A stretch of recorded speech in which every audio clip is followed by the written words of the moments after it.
Bueno, y mientras escuchamos una canción muy montevideana que habla de un par de barrios cerquita de acá, como son el barrio Sur y barrio Palermo, Durazno y Convención, recibimos al profesor Alejandro Jiménez justamente para hablar de Montevideo. Nuestro último encuentro, ¿o tenemos uno más? Otro más ahí. Tenemos ya otro es más de la actualidad. Hay más de la actualidad. ¿Cómo andan? ¿Todo muy bien? bien, ¿cómo estás, Alejandro? Bueno, voy a mandar un saludo a Flores, a Amalia Fumero, que es gran admiradora de Charito. Bueno, muy bien. Me dijo, dale saludos. Después de la Segunda Guerra Mundial, o sea, vamos a hablar más que nada del 40 al 80, ¿no? Esas décadas en la cual tenemos un buen comienzo, que es el Uruguay favorecido por la problemática de posguerra, ¿no? Aquello va a aprovechar Luis Valle con el neovallismo, la sustitución de importaciones por medio de la industrialización, desarrollo industrial. Me imagino, gran corriente migratoria en esa época, ¿no? Mucho por la Guerra Civil Española, por algunos conflictos en Europa. Españoles, italianos, judíos, por supuesto, también, armenios, o sea, también llegaban mucho. Y por supuesto, y algún proceso interesante con respecto a las ciudades, el proceso de conurbación, que tiene que ver con el conurbano, la creación de un conurbano, que Montevideo lo consolida ahí, ¿no? Crece la ciudad por sus ejes de acceso, ¿no? Colón, La Paz, Las Piedras, uno se imagina, por ejemplo, avenidas como Garzón, ¿no? Que después se prolongan, por supuesto, ya fuera del departamento. Y ni que hablar del otro lado de la faja balnearia, ¿no? Avenida Italia, se va a pensar en una autopista nunca concretada de Avenida Italia, autopista a varios niveles, o sea, hoy hay una doble vía, pero no significa que sea una autopista, ¿no? Nunca se concretó por distintas razones, y a nivel de lo que era la arquitectura... Por suerte, te digo, por suerte. Sí. Porque sería aberrante, porque una autopista te destruye cualquier tipo de integración. Bastante que Avenida Italia, yo vivía a media cuadra de Avenida Italia. Está bravo para cruzar. Y del otro lado de Avenida Italia ya era cruzar Avenida Italia, ¿no? Sí. Hoy día cada vez es más. Si vos tenés una autopista, es como que tenés dos universos completamente distintos de un lado y otro. Sin duda, y sobre todo porque además viste que siempre se habla al norte y al sur de Avenida Italia, claro, que son dos Montevideo distintos. Sí. Y en la altura, lo que tiene que ver con la propiedad vertical y horizontal de lo que es, por ejemplo, un piso de apartamento, y lo que se llama la Ley de Propiedad Horizontal de 1946. ¿Qué quiere decir esto? ¿Vivís en apartamento o en casa, Gonzalo? En una propiedad horizontal. Horizontal. ¿Y qué quiere decir esto? Cada propietario será dueño exclusivo de su piso y dueño en común con los demás copropietarios. Y eso es muy importante porque genera la posibilidad de grandes alturas, y que algunos empresarios, ¿no? Muy connotados que tienen que ver con el desarrollo, por ejemplo, de Positos, de los 40, 50, como por ejemplo el señor Walter Pintos Rizzo, ¿no? Tuvieran un auge muy grande, varios edificios hechos por Pintos Rizzo, y se compara Positos, por ejemplo, con Copacabana, ¿no? Estos edificios en pantalla, que se les llama, bueno. Por otro lado, Pintos Rizzo siempre dijo de que él quería que fuera Positos, como es Copacabana. Vieron ustedes que en Copacabana hay un retiro, no están sobre. O sea, como son las manzanas del Club Banco República, esas manzanas creo que son dos o tres manzanas que tienen un espacio libre, ¿no? Esas plazas. Sí, porque después de Barreiro en adelante, la playa queda completamente arruinada porque a las 4 o 5 de la tarde te quedas, a las 5 o 5 y media te quedas sin sol. Te quedas sin sol, y por otro lado, a su vez también pasa que ¿quién ganó ahí? La especulación inmobiliaria. O sea, ganar esa cuadra en toda la Rambla significaba vender, por supuesto, más, ¿no? Hay otros íconos también con respecto a eso. El Panamericano, ¿no? Ahí entre el Buceo y Positos, que es ese del 60, año 60. El mismo arquitecto que hizo, el arquitecto Sichero, que hizo el edificio Ciudadela acá frente a la Plaza Independencia, ¿no? Que es del 59. O sea, como vemos, esa arquitectura que ya no nos gusta tanto, ¿no? Ya tan más uniforme, más vidriada, ¿no? Y la presencia del BHU, o sea, el Banco Hipotecario de Uruguay, como financiador, y de los privados. Empiezan a aparecer bancos privados todavía bancos privados uruguayos, el San José, el Español, no había todavía presencia importante de banca extranjera en aquel país, ¿no? Y por supuesto obra pública, ¿no? Obra pública importante, Facultad de Arquitectura, el Palacio de la Luz, el monumento a Luis Valle Berres, no los cuernos de Valle, por favor, no que lo escuchaba, escuchaba comunicadores, y los cuernos de Valle, queda bastante. Estos tres son de Román Fresnedo Siri, que es el mismo arquitecto que genera esos tres edificios, arquitectura, el Palacio de la Luz, o sea, de UTE, y el monumento a Valle. Y después, por supuesto, otras obras más conocidas también, como el Planetario, el Cilindro Municipal, ¿no? Donde hoy está delante de la arena. Surge como un edificio para una exposición, 1956, y luego, por supuesto, lo que significó. Al principio no era para eventos, era para esa exposición, luego fue transformado en un edificio de eventos. Y por supuesto con muy mala acústica. Yo recuerdo. No solo la acústica, era un problema, se llovía todo el tiempo. Se llovía y terminó. Era impracticable para lo que era, además estructuralmente estaba muy. No, yo creo que no había demasiado cómo salvarlo, cómo renovarlo, que quedara bien, pero además una cosa que tenía un problema endémico de construcción con las filtraciones de agua, ¿no? Y terminó el techo viniéndose abajo en el 2010. Y luego de ver que se podía hacer una obra del arquitecto Leonel Viera, el mismo del puente de la Barra de Maldonado. Y por supuesto también los transportes, ¿no? Ahí hay realmente algunas historias muy interesantes. Se municipaliza con AMDET, que era Administración Municipal de Transporte. Recuerdo los troles, recuerdo los tranvías antes, después los troles, ambos desaparecidos de Montevideo. Y los ciudadanos de Montevideo juntándose para hacer un plebiscito porque el boleto, les habían subido el boleto. Eso fue en el año 1951. Se juntaron firmas para un plebiscito departamental que se lleva adelante en julio del 51, y allí la ciudadanía de Montevideo resuelve ese vintén, porque el boleto costaba 80 centésimos y pasa a lo pasaban un peso. Claro. Ese vintén, que eran 20 centésimos, queda sin efecto por voluntad de la ciudadanía. El intendente era Germán Barbato, ¿no? Y ¿quién comandaba la campaña de la oposición para ese plebiscito? Un apellido que les va a sonar, de un señor que se llamaba Carlos María Penades. Mira, abuelo de, ¿no? Fue el alma mater de esto, ¿no? De este plebiscito exitoso, ¿no? Y una idea fallida: ¿cuánto hubiera cambiado la ciudad si hubiéramos tenido subterráneo? Década del 40 también se pensó, ¿no? Y probablemente mucho, ¿no? Y ahí hay otra historia también, que siempre se ha hablado de esta historia. ¿Cuál es la historia? El fracaso del proyecto. Varios causas o varios argumentos. El piso rocoso, cosa que nunca se demostró totalmente. Según se dice, la roca aparecería 5 metros hacia abajo, o sea que habría lugar para generar una obra de ese tipo. Otros de las excusas que se daban, o de los argumentos contrarios, era porque hubo hasta polémica periodística en los diarios. Una ciudad poco extendida que no ameritaba en ese momento. Y otra que creo que es muy importante, ¿no? Era que había presión de los transportes por tierra.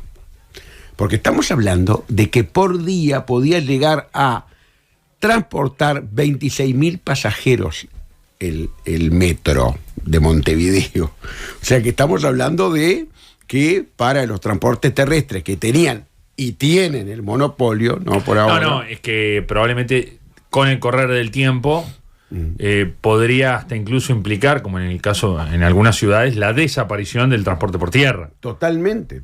Yo no tengo idea, pero en Nueva York yo nunca vi un ómnibus, digamos.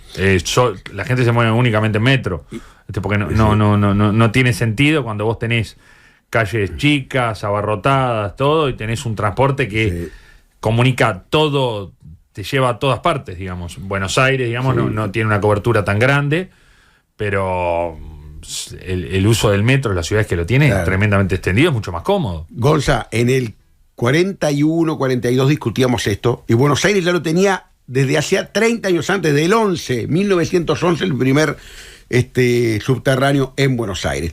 Por supuesto que ese panorama de prosperidad que tiene la ciudad en los 40, ¿no? hasta los 40, va a ir cambiando. Crisis económica de por medio sobre fines de los 50, decae la economía uruguaya, cierre de industrias, decae el agro, migración campo-ciudad, y dentro de la capital se empieza a dar migración hacia los cordones, ¿no? Hacia los bordes de la ciudad, y lo que alguien llamó la ciudad neoliberal. Escasa obra pública, concentración de sectores pudientes en la faja costera, ¿no? Y empobrecimiento de las zonas industriales, tugurización, estamos hablando de Maroñas, Nuevo París, Cerro, y por supuesto la extensión de lo que había generado Pocitos a otros barrios, la costa de Malvin, Buceo, que van a llenarse también de edificios hasta hoy en día.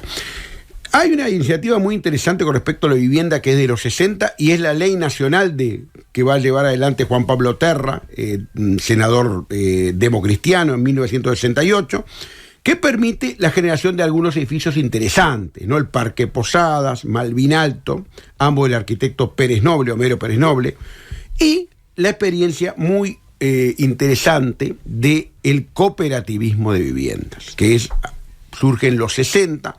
Aparecen cooperativas interesantes en los 60 como el complejo Boulevard, ¿no? Allí frente al comando del ejército, las viviendas cooperativas Malvin Norte, vivo y cerca yo, que incluso tienen una escuela primaria a la cual fueron mis hijos. Empezó como un jardín y luego se constituyó la escuela, que hasta hoy en día existe, hasta sexto, para la gente de ahí, de ese complejo, ¿no? Que es un complejo muy característico, tiene 3 pisos como máximo, e incluso unas luces redondas que son bastante características. Y en la dictadura también empieza a generarse lo que se llama la monumentalidad patriótica, ¿no? Con, por ejemplo, el mausoleo de Artigas. Cosa fea a nivel arquitectónico, no sé si vos pensás lo mismo, Gonzalo, como ese mausoleo. Sí, no. Dice muy poco. Sí. No, sí, además es como un cuadrado que está ahí en el medio de una plaza. Ahí está. No. Es del 77, fue una obra de la dictadura. El monumento no sé en qué año, el de General Flores. Ahí. También el ejército, otro más que dice muy poco, la plaza de la bandera, frente a Tres Cruces, o sea, todos monumentos que tienen que ver con la dictadura. Tenía ese afán de monumentalidad y de... Claramente las personas con un sentido estético no estaban trabajando para el gobierno. No, en ese obviamente. momento. Pero tampoco lo ideológico. O sea, originariamente se les agregó Tabaré Vázquez las frases cuando fue presidente, no tenía frases, eran hitos. O sea, 1820, muerte Artigas. O sea, eran todos hitos, o sea, como una cronología que estaba ahí adentro. Pero no tenía nada ideológico. Tiene que ver porque, obviamente, para la dictadura exaltar ideológicamente a Artigas no era precisamente su finalidad, sino más bien el Artigas militar, ¿no? El Artigas verde que se decía.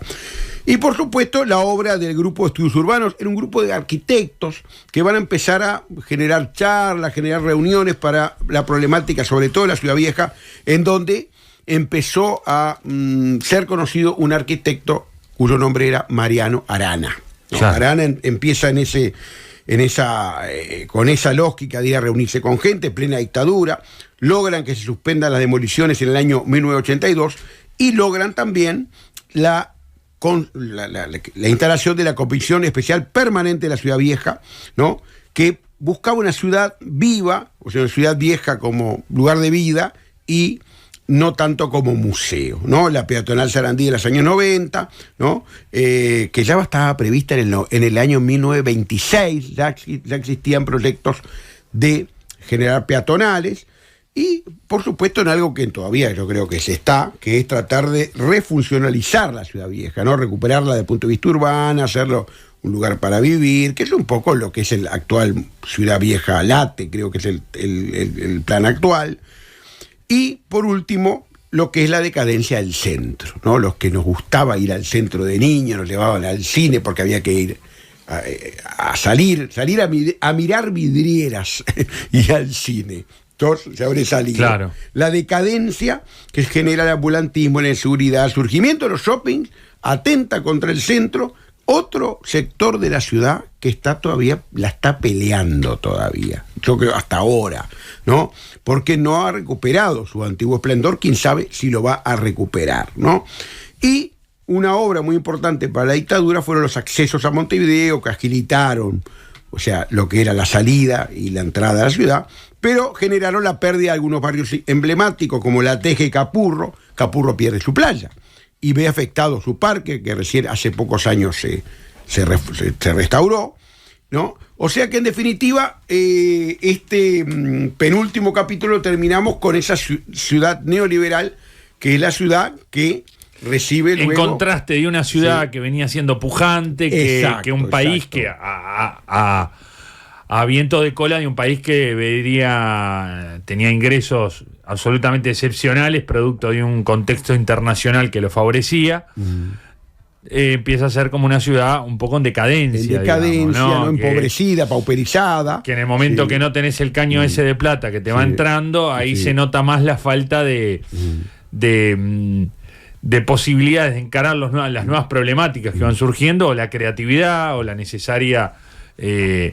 el necesario diálogo entre las partes, claro, para generar instancias de una ciudad mejor, de una planificación. Eso, Gonzalo, va a ser el tema del último encuentro, más que nada porque a partir sobre todo del 90, cuando asume el primer intendente de izquierda, que estaba Tabaré Vázquez, se da un poco esa situación de el vecino interviniendo. Bueno, ya vamos a hablar de eso, o sea, ya con un papel más protagónico del habitante.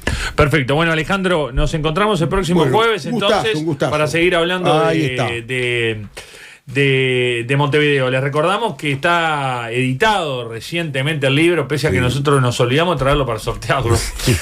Ayer, Lula, estuviste en casa, te lo tendría que haber llevado, es tu responsabilidad. Da un paso al costado. Estuviste en casa. Por favor.